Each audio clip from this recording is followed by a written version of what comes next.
नमस्कार दोस्तों, आप सभी का स्वागत है हमारे YouTube channel BCS basic physics में। आज के इस वीडियो में हम कक्षा 12 जो एनसीईआरटी की पाठ्य पुस्तक है उसका थर्ड चैप्टर विद्युत धारा, उसका एक टॉपिक लेकर चलेंगे, गतिशीलता, मोबिलिटी। देखिए, नाम से ही स्पष्ट है, गतिशील पार्टिकल के लिए वर्ड यूज में आता है और यहां पर ये जो गतिशीलता होता है वो आवेश वाहकों के लिए होता है कि किसी चालक के अंदर या किसी विद्युत अपघट्य पदार्थ में या अर्धचालक के अंदर जो आवेश वाहक होते हैं उनकी गति के बारे में बताने वाला जो कारक है उसी को हम गतिशीलता कहते हैं। इसको हम मैथमेटिकल रूप में यहां पर परिभाषित करेंगे, मात्रक विभव सूत्र यहां पर देखने वाले हैं। देखिए, मोबाइल का मतलब है गति करने वाला, हलचल करने वाला, और ये उसी से ही बना है मोबिलिटी, गतिशीलता। गतिशीलता सब यहां पर इस चैप्टर में हम जो आवेश वाहक लेकर चलते हैं वो होता है मुक्त इलेक्ट्रॉन। हम इस चैप्टर में जो विद्युत धारा का चैप्टर है इसमें ये दिष्ट धारा पढ़ रहे हैं और दिष्ट धारा मुक्त इलेक्ट्रॉनों के द्वारा प्रवाहित होती है।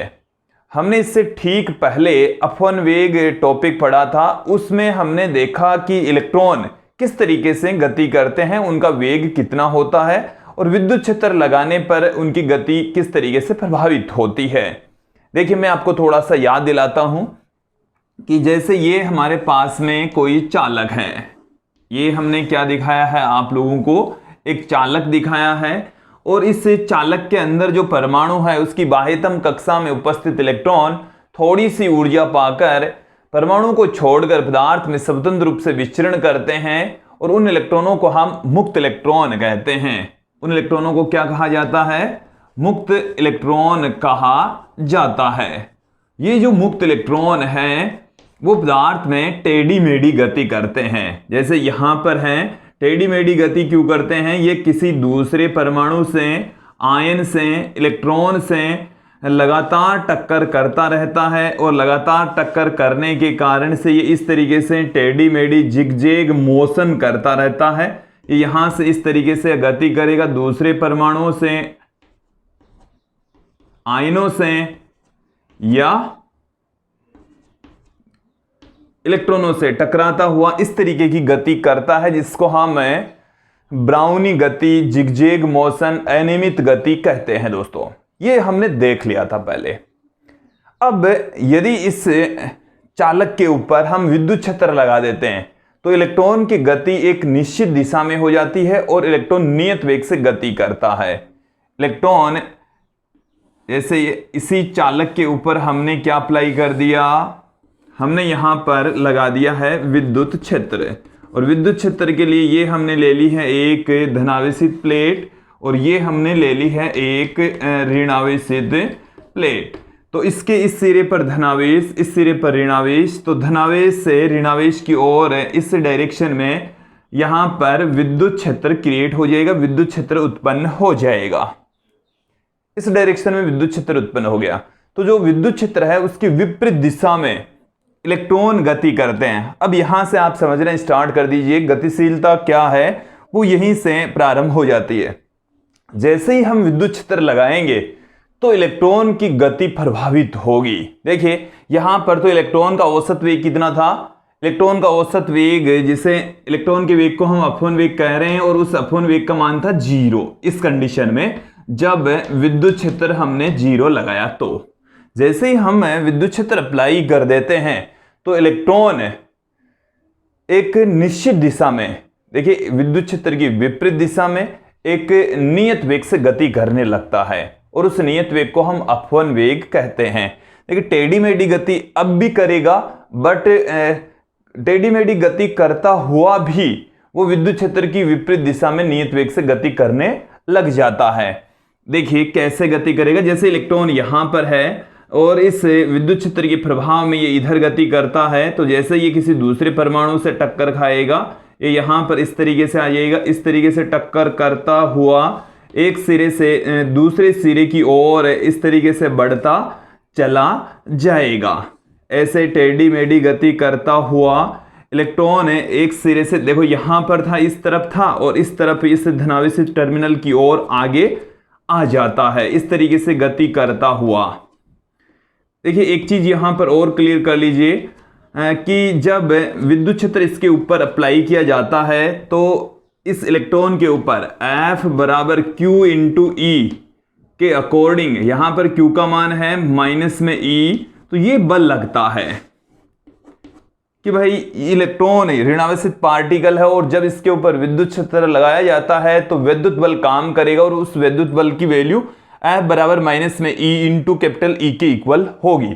तो इस बल के अधीन गति करेगा, और हम ये जानते हैं कि कोई पार्टिकल जब किसी बल के अधीन गति करता है तो उसकी त्वरित गति होती है। बल का मतलब m इंटू ए वहां पर एक्सेलरेशन होता है, त्वरण होता है, जबकि मैं बार बार यही बोल रहा हूं कि ये जो इलेक्ट्रॉन है वो विद्युत क्षेत्र की विपरीत दिशा में नियत वेग से गति करता है। तो नियत वेग से जब गति करेगा तो इट मीन्स उसका जो एक्सेलरेशन है वो तो जीरो, वेग नियत, इसका मतलब एक्सेलरेशन क्या होता है, जीरो, क्योंकि जो एक्सेलरेशन होता है वो तो वेग में परिवर्तन ही तो होता है, delta we upon delta T. तो ये वेग में परिवर्तन यहां पर जीरो है क्योंकि जो v है वो नियत है, v क्या है, नियत। तो यदि v नियत है तो जो एक्सेलरेशन है वो जीरो होना चाहिए, और जबकि ये बल लग रहा है उसके अधीन है तो जो इलेक्ट्रॉन है वो त्वरित गति करना चाहिए। देखिए दो चीजें निकल रही है, एक तो मैं बोल रहा हूं कि भाई इलेक्ट्रॉन है वो नियत वेग से गति कर रहा है, ये सही भी है, नियत वेग से गति भी कर रहा है, लेकिन जब बल लगता है तो इलेक्ट्रॉन त्वरित गति करना चाहिए। फिर ये त्वरित गति क्यों नहीं कर रहा, बल भी लग रहा है, त्वरित गति क्यों नहीं कर रहा, इसके पीछे रीजन समझिए कि यहां से इलेक्ट्रॉन जब इसके ऊपर बल लगेगा तो इसकी जो वेलोसिटी है वो धीरे धीरे बढ़ेगी। जैसे मान लीजिए कि इसकी वेलोसिटी जैसे 40 थी, धीरे धीरे बढ़कर यहां पर आते ही 50 हो गई। हमने इकाई ले ली, कोई इकाई है, 40 इकाई से इसकी वेलोसिटी कितनी होगी, 50 इकाई।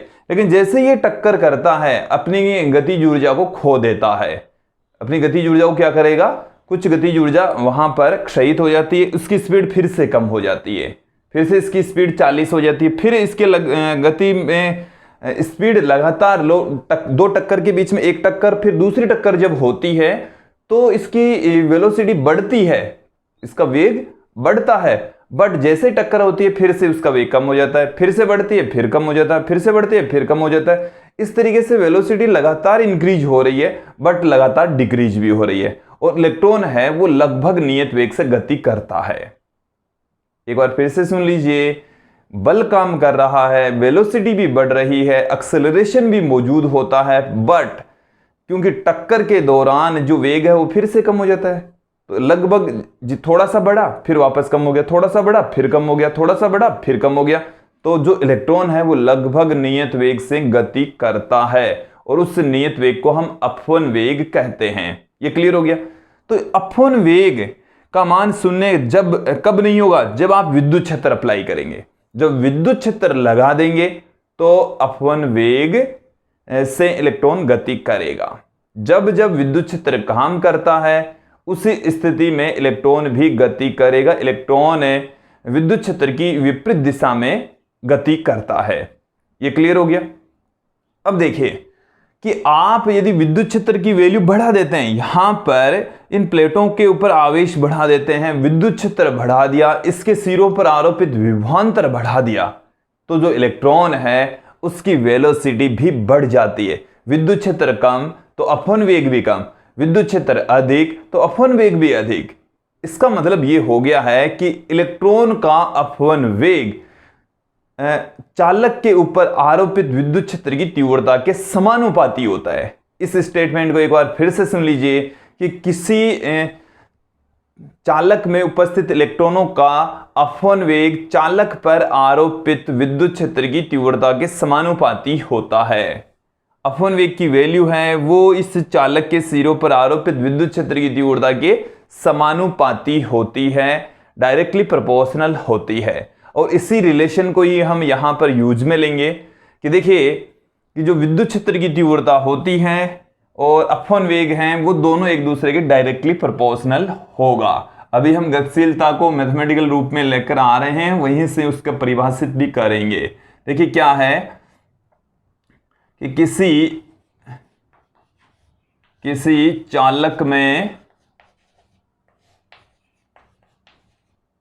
चालक में उपस्थित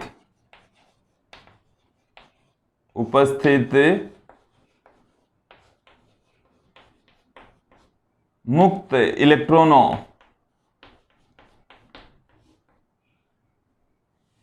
का अपवन वेग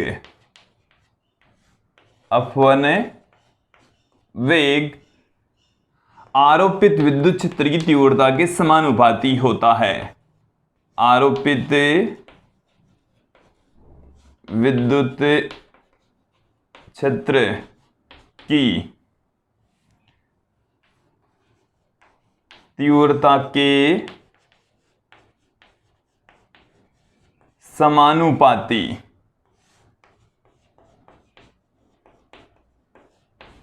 होता है। तो यहां पर हमने विद्युत क्षेत्र की तीव्रता लगा दी है E, और इलेक्ट्रॉन का जो अपवन वेग है वो हम कंसिडर कर लेते हैं VD। तो जो VD है, अपवन वेग VD, ये समानुपाती होगा आरोपित विद्युत क्षेत्र की तीव्रता E के। यहां से हम प्रोपोर्शनल का साइन हटा देते हैं, तो VD बराबर हमारे पास में क्या आ जाएगा, VD बराबर, यहां से प्रोपोर्शनल का साइन हटा दिया, एक कांस्टेंट लगा दिया म्यू। ये जो म्यू है इसी को ही हम इलेक्ट्रॉनों की गतिशीलता कहेंगे। यहां पर ये क्या है, इलेक्ट्रॉनों की गतिशीलता है, ये इलेक्ट्रॉनों की गतिशीलता इसे हम कहेंगे। तो म्यू बराबर हमारे पास में क्या आ गया, VD अपॉन में E, VD अपॉन में E आ गया है। तो गतिशीलता का फॉर्मूला आ चुका है VD अपॉन E। तो अब यहां पर हम इस गतिशीलता को किस तरीके से परिभाषित कर सकते हैं। देखिए, यदि हम विद्युत क्षेत्र की तीव्रता को एकांक ले लें, तो प्रति एकांक विद्युत क्षेत्र आरोपित करने पर जो इलेक्ट्रॉनों का अपवन वेग होगा उसी को ही हम गतिशीलता कहते हैं। एक बार फिर से सुन लीजिए कि किसी चालक पर प्रति एकांक विद्युत क्षेत्र लगाने पर चालक में उपस्थित इलेक्ट्रॉनों का अपवन वेग ही उनकी गतिशीलता कहलाता है। एक बार फिर से सुन लीजिए, प्रति एकांक विद्युत क्षेत्र की उपस्थिति में चालक में उपस्थित मुक्त इलेक्ट्रॉनों का अपवन वेग उनकी गतिशीलता कहलाती है। तो ये डेफिनेशन आप लोगों को क्लियर हो जानी चाहिए, दिमाग में इसको फिट बिठा लीजिए। ये वाला फॉर्मूला भी आप लोग दिमाग में फिट बिठा लीजिए। म्यू इक्वल टू आ गया है VD अपॉन में E। हम इसको दूसरे फॉर्म में भी पुट करेंगे। देखिए, पहले मैं इसकी डेफिनेशन यहां पर पुट कर देता हूं। यहां से इसकी डेफिनेशन क्या निकली है कि प्रति एकांक विद्युत क्षेत्र की उपस्थिति में प्रति एकांक विद्युत क्षेत्र की उपस्थिति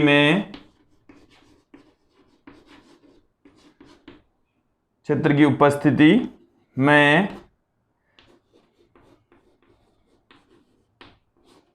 चालक के मुक्त इलेक्ट्रॉनों का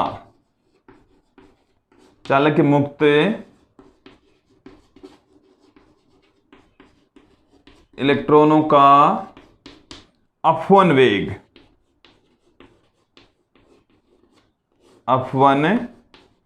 वेग गतिशीलता, मुक्त इलेक्ट्रॉनों की गतिशीलता कहलाता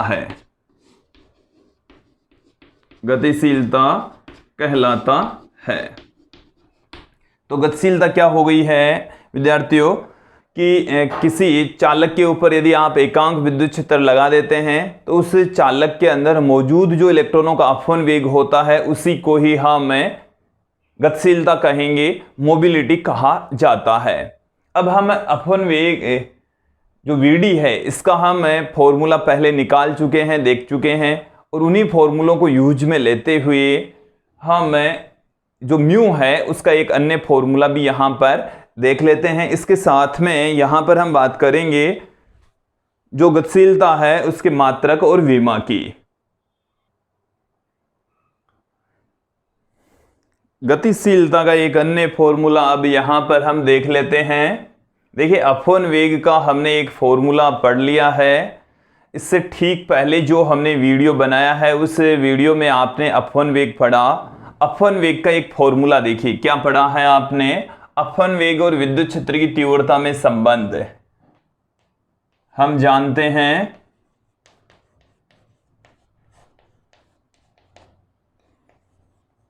अपवन वेग एवं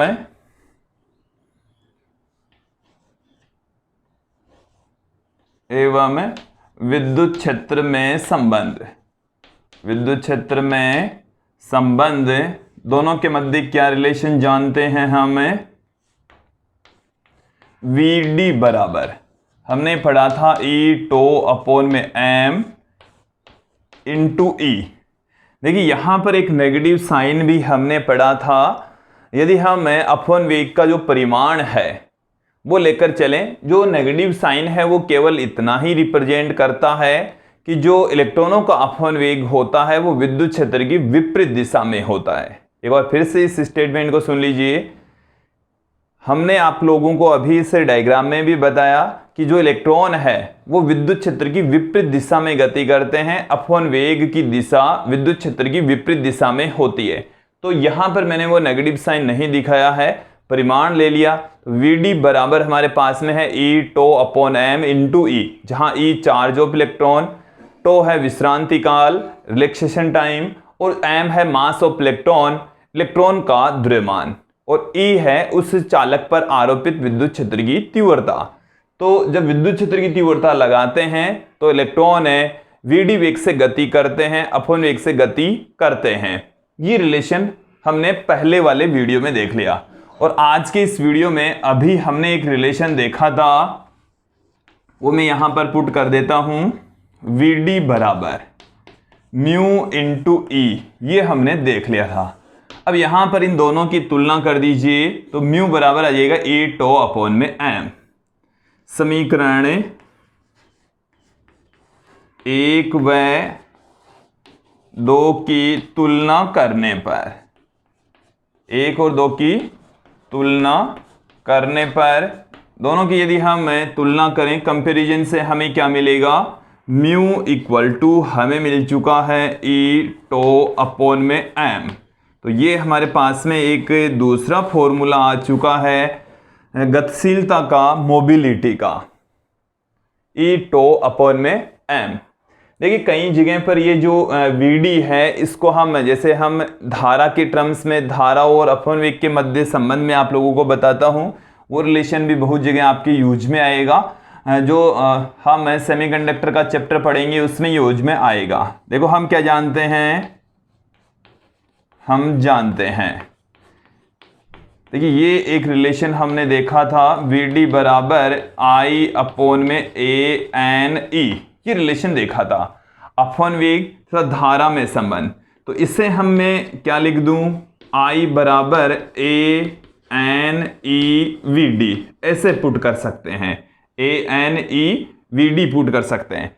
और जबकि हमने यहां पर गतिशीलता के टॉपिक में क्या देख लिया, Vd बराबर होता है म्यू इंटू ई के, तो जो धारा है उसे हम क्या लिख सकते हैं, A N E into mu into E, इस तरीके से लिखी जा सकती है।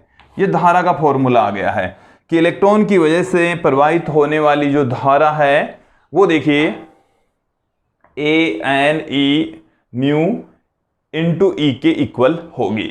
तो ये इस फॉर्म में भी हम धारा को लिख सकते हैं, इस तरीके से लिखा जा सकता है। तो जितनी ज्यादा विद्युत क्षेत्र की तीव्रता लगाएंगे धारा भी उतनी ही ज्यादा प्रवाहित होगी, इलेक्ट्रॉनों का अपवन वेग भी उतना ही ज्यादा होगा। ये क्लियर हो जाना चाहिए। अब यहां पर हम चर्चा कर लेते हैं कि जो गतिशीलता है उसका मात्रक विमाएं क्या होती है। तो इस वीडियो के अंत में देखिए आप लोग इसका मात्रक और विमाएं क्या होगी। तो सर्वप्रथम हम बात करते हैं गतिशीलता के मात्रक की। गतिशीलता का मात्रक, गतिशीलता को हम म्यू से लिख रहे हैं, तो म्यू का मात्रक क्या होगा, म्यू का मात्रक वही होगा जो हमारे पास में अभी देखिए म्यू बराबर हमने फॉर्मूला देख लिया है वीडी अपॉन में ई, वीडी अपॉन में ई, ये फॉर्मूला देख लिया। तो म्यू का मात्रक वही होगा जो वीडी अपॉन में ई का मात्रक होगा। तो म्यू का मात्रक बराबर होगा वीडी अपॉन में ई का मात्रक, वीडी अपॉन में ई का मात्रक। तो दोस्तों ये है म्यू का मात्रक बराबर वीडी अपॉन में ई का मात्रक। अब वीडी क्या है? अपॉन वेग, वेग ही तो है, और वेग का मात्रक क्या होता है? मीटर प्रति सेकंड, मीटर प्रति सेकंड ये मात्रक होता है। और ये है विद्युत क्षेत्र की तीव्रता जिसका मात्रक होता है न्यूटन प्रति कूलाम, न्यूटन प्रति कूलाम। तो ये एक इसका मात्रक आ गया है, मीटर इंटू कूलाम प्रति सेकंड इंटू न्यूटन। तो इसको न्यूटन इंटू सेकंड लिख दे, ज्यादा बढ़िया रहेगा, बट मात्रक यही है। या और क्या हो सकता है इसका मात्रक? मीटर प्रति सेकंड, ये तो वेग का मात्रक हो गया। और जो विद्युत क्षेत्र की तीव्रता है उसका मात्रक वोल्ट प्रति मीटर भी होता है, वोल्ट प्रति मीटर। तो यहां पर जब वोल्ट प्रति मीटर भी पुट करेंगे तो ये ऊपर मीटर स्क्वायर प्रति वोल्ट इंटू सेकेंड भी इसका मात्रक हो जाएगा दोस्तों। तो ये है गतिशीलता का मात्रक। अब हम यहां पर चर्चा करेंगे गतिशीलता की विमा की, गतिशीलता की विमा, गतिशीलता की विमा। तो गतिशीलता की विमा देखिए म्यू की विमा वही होगी जो वीडी अपॉन में ई की विमा होगी, म्यू की विमा बराबर होगी वीडी अपॉन में ई की विमा, वीडी अपॉन में ई की विमा के तुल्य होगी। म्यू की विमा बराबर होगी वीडी अपॉन में ई की विमा के। अब वीडी वेग है और वेग की विमा क्या हो जाएगी? L1t-1, L1t-1। और इसकी विमा जो विद्युत क्षेत्र की तीव्रता है, या देखो इसके अकॉर्डिंग लिख लीजिए आप सब कुछ। तो मीटर के लिए मैंने L1 लिख दिया, इस सेकंड के लिए t-1 लिख दिया, इस कूलाम के लिए हम क्या लिख देंगे? A1t1, और इस न्यूटन के लिए हम क्या पुट कर दें? M1L2t-2। देन फाइनली जो म्यू की विमा है वो क्या निकल कर आ रही है?